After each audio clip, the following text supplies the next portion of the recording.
नमस्कार।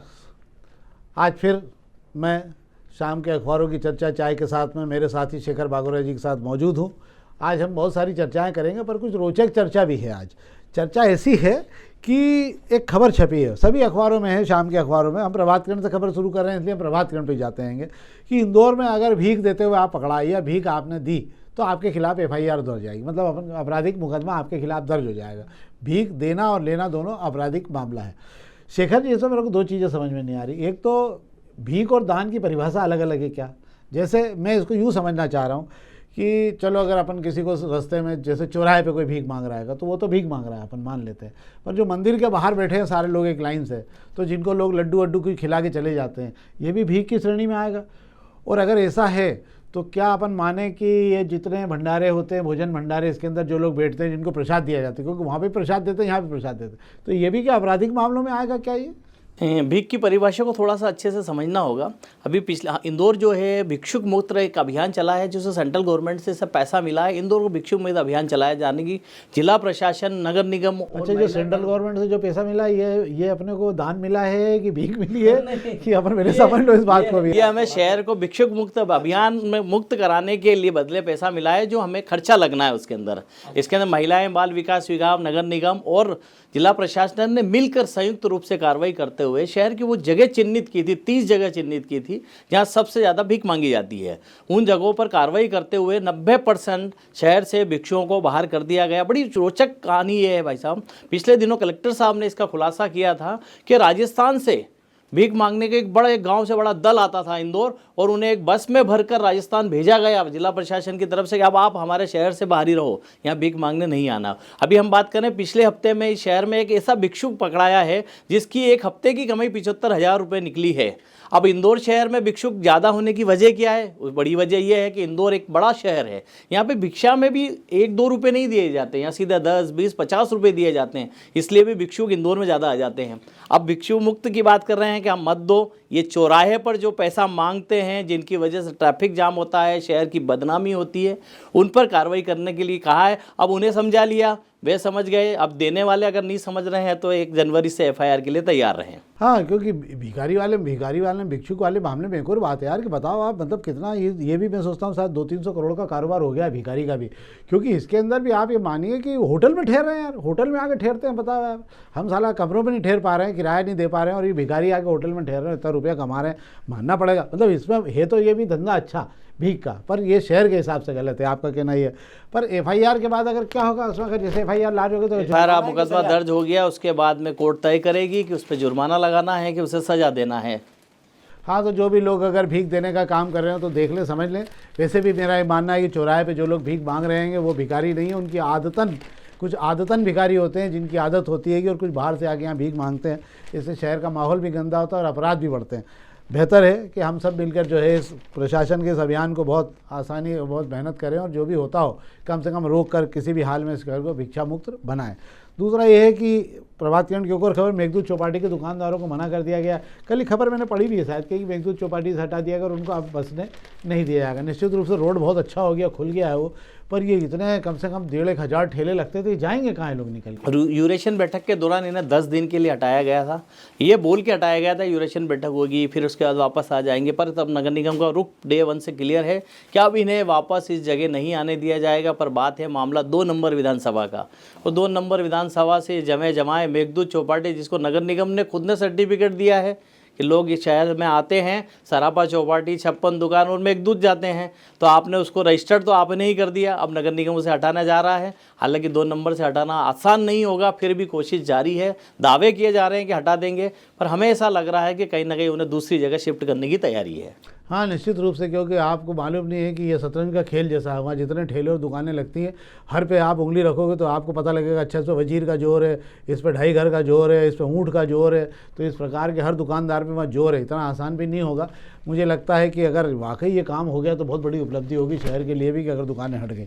अब हम पत्रिका की बात कर लेते हैं। तो पत्रिका में आज तो आयुष्मान भव है पहले पेज पे। ये जरूर एक अच्छी खबर है यार शेखर जी एक तो शास्त्री ब्रिज के पास में इधर मंडी के साइड मतलब राजकुमार मिल से लेकर ये पूरी बसें जो है खड़ी हो जाती है, पूरा रोड की ऐसी तैसी हुई जा रही है। मतलब एक साइड का रोड चलने के लिए बचे ही नहीं है और दूसरी साइड भी सारा ट्रैफिक चल रहा है। और रात को तो आप 10 बजे बाद यहाँ से गाड़ी निकाल नहीं सकते, इतनी बसें खड़ी हो जाती। क्या है यार ये। शास्त्री ब्रिज के पास के आसपास की जो बात कर रहे हैं राजकुमार बिल के तक के रास्ते की, इस रास्ते पर उपनगरीय बसों का डेरा रहता हैगा। वे वहाँ से तभी हिलती है जब उनका वक्त होता है जाने का। अब हम बात कर रहे हैं कलेक्टर साहब ने इस शहर से जो बसें हैं प्राइवेट बसों को शहर से बाहर कर दिया था, पर देखिए ना कि वे सारी बसें वापस आ गई शहर के अंदर। हम देखते हैं छोटी गोलटोली भरा रहता है, राजमोहल्ला भरा रहता है, झाबुआ टावर भरा है, नौलखा टावर भरा हुआ है। तो मुझे ऐसा लगता है कि आदेश पर अमल नहीं हो रहा हैगा। हाँ, एक बार सख्ती होनी चाहिए यार, रोड पे गाड़ियाँ खड़ी रहती हैं, कुछ नहीं। अब हम दोपहर की बात कर ले तो दोपहर के पहले पेश की खबरों की जरूर बात कर लेता हूँ मैं कि आज विधानसभा में जो आंकड़े पेश किए गए हैं वो बता रहे हैं कि आंकड़ों का खेल कैसा होता है। मध्य प्रदेश में 26 लाख हो गए हैं बेरोजगारों की संख्या जो पंजीकृत हैं। बाकी पंजीकृत नहीं है उनकी संख्या भी शायद मैं सोचता हूँ 4-5 लाख होगी जिनकी उम्र निकल रही है। तो 30-35 लाख मतलब 5 या 6 करोड़ की आबादी में 30 लाख से ज़्यादा बेरोजगार होना ये कोई शुभ संकेत नहीं है मध्य प्रदेश के लिए। जबकि हमारे यहाँ सरकार के तमाम प्रयास जो हैं ये बता रहे हैं कि रोज़गार के अवसर कितने तेज़ी से पैदा हो रहे हैं।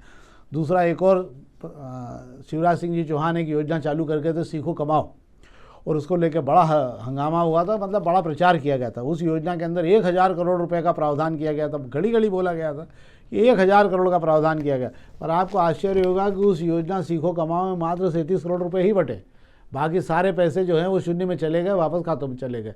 तो क्या है, सरकार की योजना का इम्प्लीमेंट और सरकार का जो कार्यक्रम होता है उसमें कितना फ़र्क होता है दोनों चीज़ों में, ये आपको समझना चाहिए। दूसरा, आज रुपया इतना नीचे रसातल में चला गया कि रुपये ने गिरने का एक नया रिकॉर्ड बना लिया। अब रुपया जो है पहुंच गया है 85 रुपये पर। ये अपने आप में बहुत बड़ी बात है कि रुपया 85 रुपये। 10 साल पहले यही रुपया 59 रुपये पे था। तब माननीय प्रधानमंत्री जी कहा करते थे कि रुपया जितना गिरता है उससे सरकार का चरित्र पता लगता है कि सरकार कितनी गिर रही है। एक और खबर है कि अब अगर आप पुरानी कार कहीं खरीदेंगे तो 18% GST आपको देना होगा। और इसी में एक और खबर है आज की, बीमा कंपनियों ने कल भारी खेल करा। 15 दिन बाद से बीमा कंपनियों के रेट बढ़ना थे, जो प्रीमियम बढ़ना था 10%, उसको कल रात से ही बढ़ा दिया उन्होंने, जबकि पहले से सब जगह घोषणा कर रखी थी और तमाम लोगों के चेक लौट गए कि नहीं आपको ये पूरे पैसे भरना पड़ेंगे। मतलब हर परिवार को जिसने इंश्योरेंस कराया है बीमा, शेखर जी, उसको आप ये मानिए कि 8-8 हज़ार रुपये का अतिरिक्त बोझ पड़ रहा है।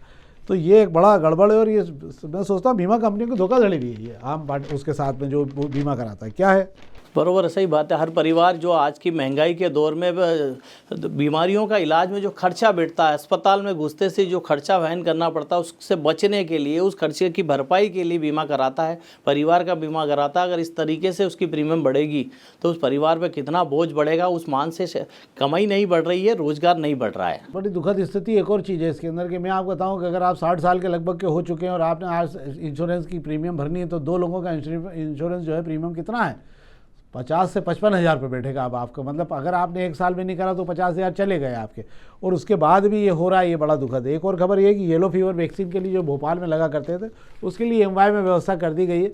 ये तो थी दोपहर की खबरें। अब हम अग्निबाण की खबरों की बात कर लेते हैं। तो अग्निबाण की खबरों में एक तो भोपाल में 58 साल का रिकॉर्ड टूट गया ठंड का, है ना। ठंड की रिकॉर्ड टूटता है, वो तो कोई नया रिकॉर्ड है नहीं अपने पास में। फ्लाईओवर का जिक्र हम पहले कर चुके हैं, 2 दिन पहले भी खबर में इस मामले में बता चुके हैं कि हो चुका है। भीख देना है और FIR दर्ज हुई, ये भी हम बात कर चुके हैं। आज सभी जगह खबर है।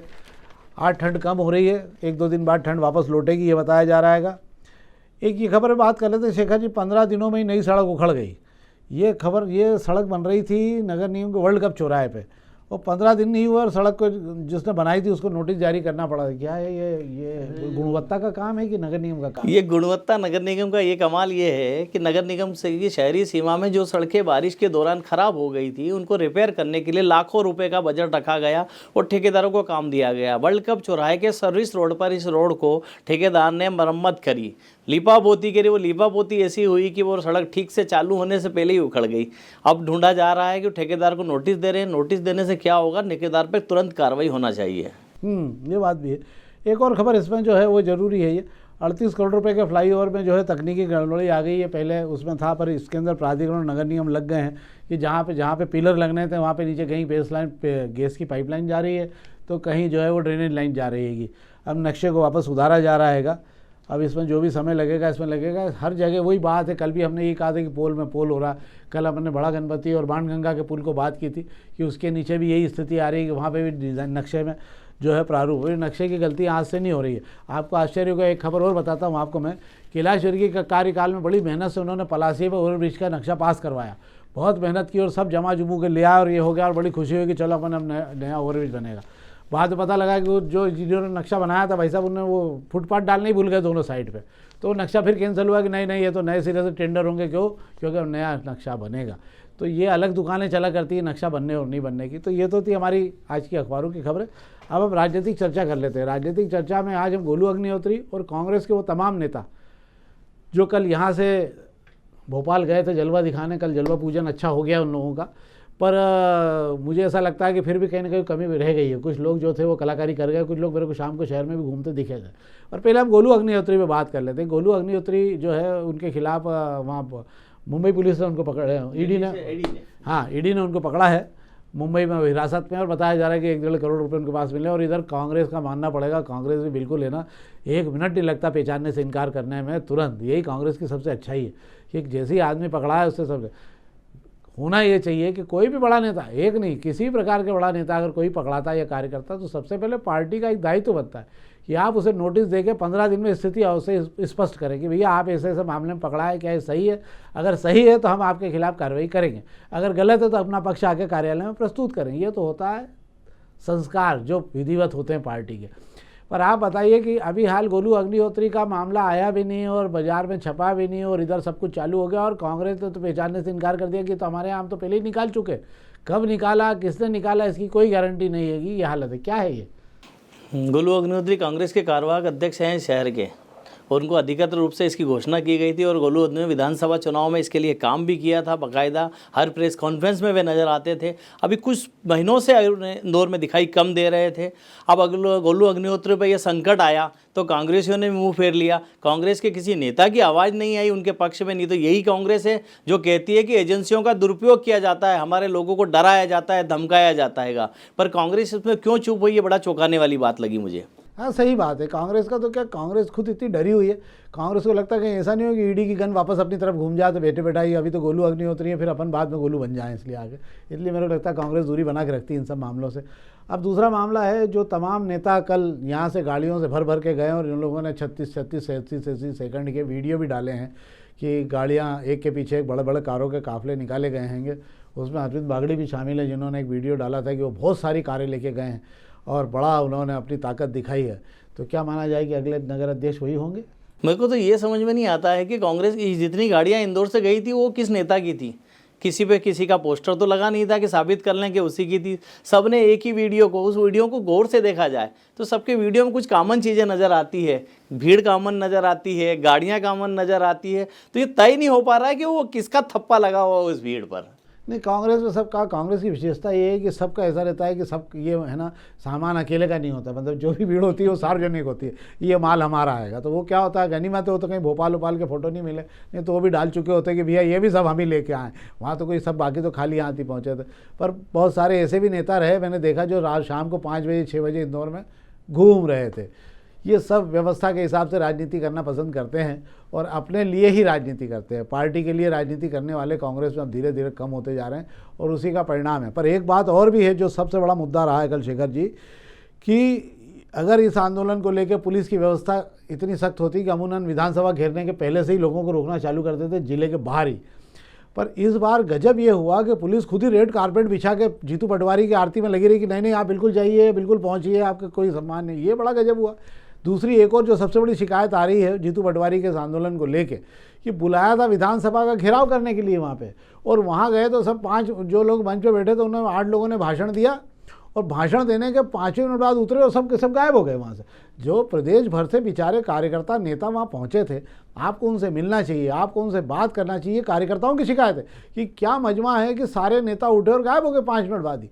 ये बड़ी गलत बात हुई है। कल कम से कम कार्यकर्ता जो गए थे उनको बड़ा दुख हुआ कि यार हम हमारे बड़े नेता, हर आदमी चाहता है कि मैं गया हूँ तो कुछ फ़ोटो खिंचा लूँ, बात कर लूँ, कुछ नहीं हुआ, और कहीं कुछ नहीं हुआ।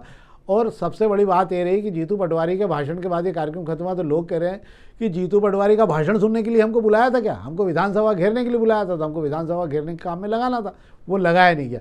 कुल मिला के इसमें कुछ रायता फैलता दिख रहा है मेरे को कि ये कुछ मामला ठीक नहीं हो रहा है, कुछ तो गड़बड़ है इसमें, वो कुछ तो गड़बड़ है सीआईडी। हाँ, इसमें क्या है इसको देखना पड़ेगा क्या है क्या नहीं है ये, पर ठीक है, ये तो राजनीति अपनी अपनी, कांग्रेस अपनी चलाए, जो इसको चलाना हो चलाए, जैसे चलाना हो वैसे चलाए। और ये थी आज की हमारी राजनीतिक खबर भी। कल हम फिर वापस आपसे नई ताज़ा खबरों के साथ मिलेंगे। आज 2 नंबर की बातचीत हुई नहीं, कल हम 2 नंबर की बातचीत करेंगे। 2 नंबर विधानसभा की बातचीत के लिए कल आप सुनिए, क्योंकि 2 नंबर विधानसभा ही ऐसी है जहाँ गंगा, जमुना, सरस्वती, लक्ष्मी सब बह रही है। मतलब ये 2 नंबर विधानसभा ऐसी है कि 2 नंबर क्षेत्र जो किसी ज़माने मजदूरों का इलाका कहा जाता था, आज सेठों का इलाका बन गया है। हर जगह कारोबार हो रहा है वहाँ, आपको कल हम जानकारी देंगे। और दादा दयालु का मतलब वही एकमात्र ऐसा इलाका है 2 नंबर जहाँ हर आदमी प्रसन्न रहता है। मतलब हर आदमी को हर आदमी के हिसाब से कामकाज मिलता रहता है, हर आदमी अपने हिसाब से प्रसन्न रहता है। 2 नंबर में लाइट जाने की जितनी खुशी नहीं, उतनी ज़्यादा लाइट आने की खुशी होती है। तो ऐसा नहीं है कि 2 नंबर में खुशी नहीं होती। तो कल हम बताएंगे आपको दादा दयालु के क्षेत्र का पूरा वृतांत, आराम से कल से देखिए। और कल हम फिर वापस मिलेंगे नई खबरों के साथ। बहुत बहुत धन्यवाद।